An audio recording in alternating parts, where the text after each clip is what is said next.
Muy buenos días a todas y todos. Como siempre, es un gusto estarlos virtualmente recibiendo en estos eventos que hemos buscado organizar de manera cada vez más frecuente desde Centro Geo, eh, pues para estar cerca de la sociedad en general, divulgar diferentes cosas que se hacen. Y hoy lo que nos trae aquí es un tema especialmente importante en estos tiempos, además de fascinante y divertido, que es la ciencia abierta. Estaremos discutiendo y platicando a lo largo del día al respecto de varios subtemas y tómenlo como lo que es un principio de una conversación. En Centro Geo no es que seamos expertos en ciencia abierta, no es que yo lo sea, o el doctor Montejano, o Sergio Iván, ¿no? Esto es un trabajo, vamos a decirlo así, en construcción, no solo desde Centro Geo, sino en general en la comunidad científica y académica del mundo. Ahorita a lo mejor platicamos con un poco más de profundidad sobre cómo hemos llegado a este momento, pero digamos, desde este evento, desde esta institución, pues es una manera de acercarnos, de empezar a acercarnos con un público más amplio y empezar a tener esta discusión abierta sobre de lo que se trata la ciencia abierta y cuál es su papel frente a la sociedad. Tendrá su papel al interior de la comunidad académica y esto es un poco hablar de su papel hacia el exterior, hacia la vinculación con la sociedad.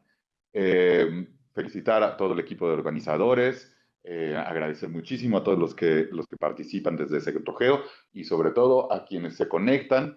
Y para no tomar mucho tiempo de esta discusión, eso, siéntanse bienvenidos a este espacio virtual y empecemos a platicar sobre ciencia abierta y espero que tengamos un día divertido, productivo y en el que podamos empezar a construir este nuevo entendimiento. Muchas gracias.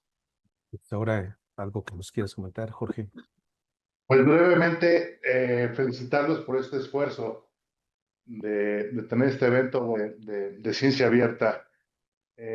Yo, en lo particular, creo que es muy importante en este momento empezar a discutir en el seno de Centro Geo el tema de ciencia abierta, porque nosotros, como Centro Público de Investigación, generamos, para empezar, mucha información y muchos datos que a veces no sabemos como investigadores ni siquiera cómo poderlos compartir de manera abierta. Parece mentira. Generamos datos, pero no tenemos los estándares o las metodologías para poderlos compartir de manera abierta con otros investigadores que pudieran utilizar esa información pues para acelerar procesos de descubrimiento, de innovación, de incluso co-creación con los datos que nosotros generemos.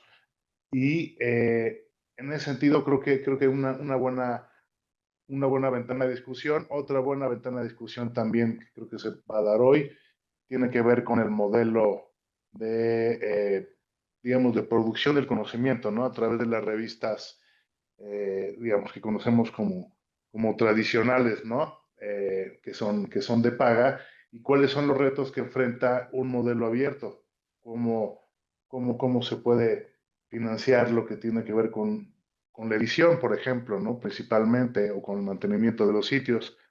Eh, y obviamente, pues también hay un aspecto legal en la ciencia abierta que tendrá que discutirse. Finalmente, hay derechos inalienables de los investigadores por generar conocimiento, pero también hay derechos patrimoniales que pueden derivarse de la explotación de, esa, de esos descubrimientos, pues, por lo que yo creo que hay mucha tela de dónde cortar en esta jornada, que esperamos que sea muy productiva, y pues nosotros les agradecemos mucho esta iniciativa, particularmente a ti, Sergio Iván, y a Rodrigo, que están empujando este tipo de eventos desde Centro Geo Querétaro. Muchísimas gracias. Muchas gracias a ambos. Ya finalmente yo nada más voy a platicar un poquitito acerca de esto. Es una iniciativa de varios colegas del Centro Geo. Y bueno, yo creo que se trata como de tres cosas en particular, o tres cosas que quisiera yo rescatar de lo que se va a tratar el evento. La primera es que la ciencia abierta tiene que ver con la transparencia en el proceso de construcción de conocimiento científico. Pero creo que esa transparencia no puede darse sin que se tenga acceso, por ejemplo, a tecnologías, a datos o a información, que son todas las cosas que además de abiertas son libres, ¿no? O sea, que obtenemos de forma gratuita. Por eso mucho del programa se trata también de recursos libres que de alguna forma dan acceso a todo el proceso de construcción de ciencia abierta. El segundo u otro punto, porque ya no me acuerdo del tercero, es que se trata de compartir. Entonces, en este primer evento lo que queremos es compartirles ciertas cosas que conocemos. No se van a ver muchas cosas a profundidad, no son tutoriales ni son cursos. Vamos a compartir, es un convivio científico donde vamos a compartir las cosas que conocemos o que a veces o que estamos descubriendo, pero que se nos hacen interesantes para compartir con todos ustedes. Y la tercera son estos temas que se han hablado últimamente de soberanía científica, soberanía tecnológica o independencia científica, independencia tecnológica. Yo creo que eso no se puede dar sin que tengamos de alguna forma apropiación de las tecnologías base, ¿no? Y eso es muy difícil que se haga con tecnologías de propietario, o sea, con tecnologías de empresas. Y es muy fácil que se haga con tecnologías abiertas o con tecnologías libres. Entonces, eso es más o menos lo que queremos compartir en este primer evento. Y pues muchas gracias a todos por estar aquí. Y pues vamos a comenzar con lo que nos quiera compartir el doctor Pablo López ahora en su sesión de ciencia abierta.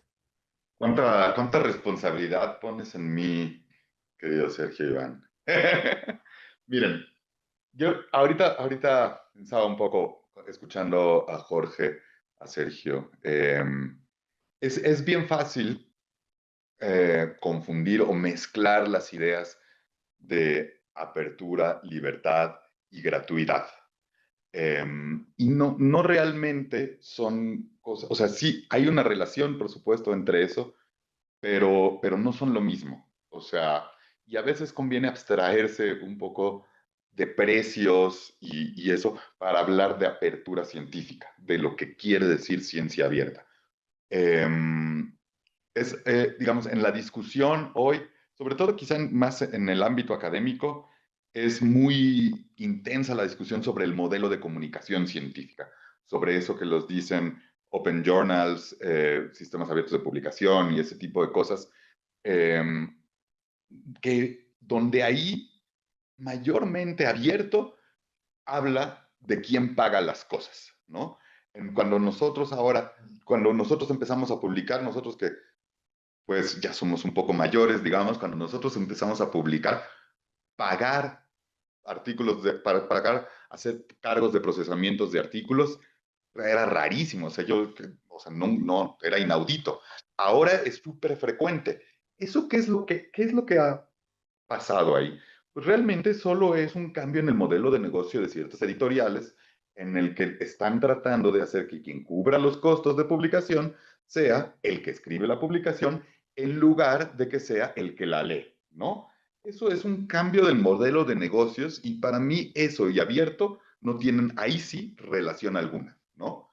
Eh, esos, esos journals o publicaciones de acceso abierto con licencias Creative Commons que salen de Elsevier o de Springer o de lo que sea, eso no tiene ninguna relación con ciencia abierta. ¿Tiene un valor en términos de discusión de la publicación y comunicación del conocimiento científico? Sí, desde luego, y hay que encontrarle el valor y hay que encontrarle el camino. Pero ciencia abierta es mucho más complejo y mucho más interesante que modelos de publicación. Eh, Fíjense, yo tomé clase en la facultad con la doctora Ana María Cheto. La doctora Ana María es hoy, pues, no sé cuál es su puesto, pero es como embajadora para América Latina de Ciencia Abierta de las Naciones Unidas. Y con ella he sostenido conversaciones bien interesantes sobre el origen del verdadero movimiento de ciencia abierta, sobre cómo empezamos a vivir una crisis de replicabilidad en el conocimiento científico, una crisis profunda de la confianza en el conocimiento científico. Y no hablo hacia la sociedad, que esa es otra discusión, sino hablo internamente en la comunidad científica. Algo así como el 80% de los artículos publicados durante cierto periodo de tiempo en una revista, en un conjunto de revistas muy importantes de medicina, no demostraron no ser replicables en términos de sus hallazgos. Y si nos vamos nosotros a lo que es la definición de conocimiento científico, en su seno está la replicabilidad. Y la replicabilidad es fundamental para la ciencia. En el fondo es lo que permite que los aviones no se caigan, ¿no? Es lo que permite repetir los ejercicios. Entonces, cuando tenemos una crisis de replicabilidad, estamos hablando de una crisis en la producción de conocimiento científico. Y es ahí donde está verdaderamente el núcleo y el germen de la idea de ciencia abierta, en generar los mecanismos para que las investigaciones sean replicables y transmisibles, y luego a partir de eso comunicables con sectores más amplios de la sociedad y conectables, digamos, con otros ejercicios más empresariales, de desarrollo tecnológico, etcétera. Pero en el fondo, en su germen, estamos hablando de replicar el conocimiento científico, sobre todo en un mundo en que buena parte del conocimiento científico está dependiendo cada vez más de poder de procesamiento de cómputo y ese tipo de cosas. Desde Centro Geo hemos trabajado sin saberlo durante muchos años en eso. Quizás las primeras cosas que hicimos al respecto tendrían que ver con las ideas de infraestructuras de datos espaciales, en las que tuve chance de trabajar durante muchos años aquí en Centro Geo, donde se buscaba en primera instancia compartir información, hacer información espacial accesible a diferentes actores, principalmente actores de gobierno, eh, a través de un conjunto de herramientas.